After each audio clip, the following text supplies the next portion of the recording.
तो आज हम बात करते हैं रिलेशन बिटवीन इंटरनेशनल लॉ और म्युनिसिपल लॉ के बारे में। इसमें हम जानेंगे कि कहाँ कहाँ इंटरनेशनल लॉ और म्युनिसिपल लॉ सिमिलर माना जाता है और कहाँ कहाँ इंटरनेशनल लॉ और म्युनिसिपल लॉ को अलग अलग बताया जाता है। पहले इनका डेफिनेशन जान लेते हैं। इंटरनेशनल लॉ का मतलब होता है ऐसे लॉ या फिर ऐसे मैटर्स जो देश के बाहर से रिलेट करते हो, जो एक्सटर्नल्स मैटर हो, फॉर एग्जाम्पल फॉरेन अफेयर्स। और इसका अपोजिट हमारा म्युनिसिपल लॉ होता है ऐसे मैटर्स या फिर ऐसे केसेस जो इंटरनल चीजों से वो करते हो, मैटर करते हो, जैसे कि डोमेस्टिक अफेयर। ठीक है ना, सिंपल है। म्युनिसिपल मतलब इंटरनल और इंटरनेशनल मतलब एक्सटर्नल। म्युनिसिपल मतलब डोमेस्टिक अफेयर, इंटरनेशनल मतलब फॉरेन अफेयर्स। ठीक है ना।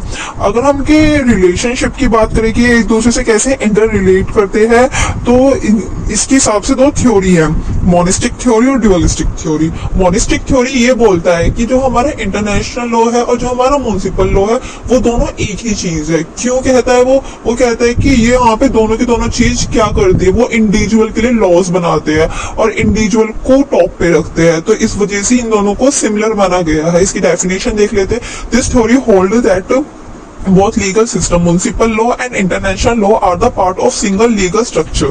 ठीक है ना। Law is a unified system, so individual is at the top of all law. कहा था अभी मैंने, इंडिविजुअल जो होता है कि हर एक लॉ के टॉप पे रहता है और जो लॉ है वो कमांड होता है। ठीक है ना।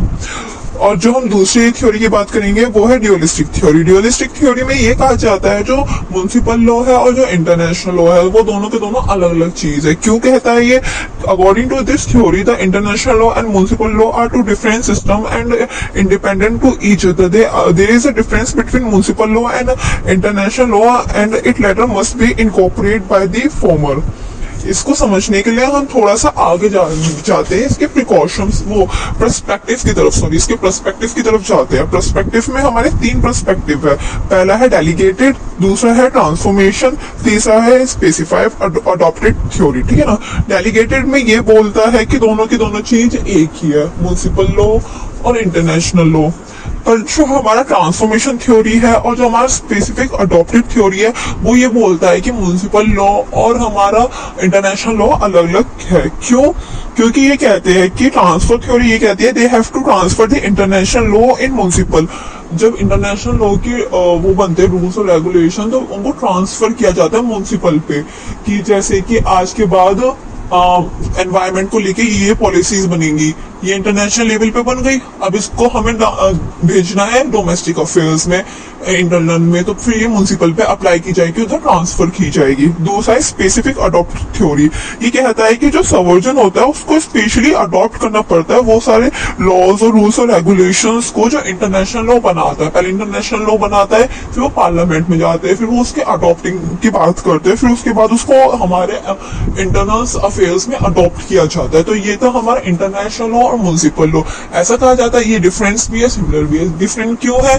क्योंकि इनमें जब लॉ बन के आते हैं तो वो डायरेक्टली अप्लाइड नहीं होते, उनको पहले अडॉप्ट किया जाता है या फिर उनको ट्रांसफर किया जाता है प्रॉपर, फिर उसके बाद ये इनको अडॉप्ट मतलब फिर ये आते हैं। और अगर कहे कि सेम कैसे है, सेम ऐसे दोनों में लॉ इंडिविजुअल की प्रॉफिट के लिए बनते हैं।